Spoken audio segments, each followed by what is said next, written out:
ரேபீஸ்ன்றது இப்ப எல்லா பக்கம் இல்ல, அது நம்ம நிறைய எராடிகேஷன் பண்ணிட்டாங்க. ஏதாவது ஒரு இடத்துல 1, 2 இருக்கும். அப்படி பார்த்தா மனிதர்களுமே மனிதர்கள் கொலை பண்றான். ஆமா. மனிதர்கள் அடிக்கிறான். நிறைய கிரைம் நடக்குது. அதுக்காக ஒட்டுமொத்த மனிதர் குணமே நம்ம அழிக்க முடியாது இல்லையா? ம். ஓ, எல்லாத்துலயுமே நல்லது இருக்கும், ம். கெட்டது இருக்கும். அதுல 2% நல்லதுக்காக ம். 98 கெட்ட விஷயத்த ம். நால ஒரு 98% நல்ல செல்ல பிராணிகள வந்து ஒதுக்குறது, நெறைய பேருக்கு மைண்ட் ரிலாக்ஸனே டாக்னால ஆகும்பா. ம். நான்லாம் ஒரு வீட்டுக்கு ட்ரீட்மெண்ட் போயிருந்தேன். அந்த அம்மா சொன்னது, அவங்க ஹஸ்பண்ட் இறந்துட்டாங்க.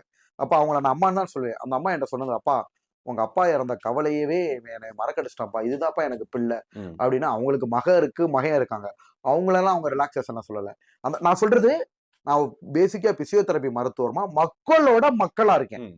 இயற்கையான நிகழ்வுகள உண்மையா சத்தியத்த நான் ஷேர் பண்றேன். ம். நல்லா ஞாபகம் இருக்கு. அந்த அம்மா அங்க பாருங்க. அந்த அம்மாவ ட்ரீட்மெண்ட் பண்ண போறேன். ம். அவங்க வீட்ல சின்ன டாக் இருக்கு. "அம்மா என்னம்மா இது வளர்க்குறீங்க?" அப்படின்னு நான் கேட்கிறேன். அப்ப சொல்றாங்க.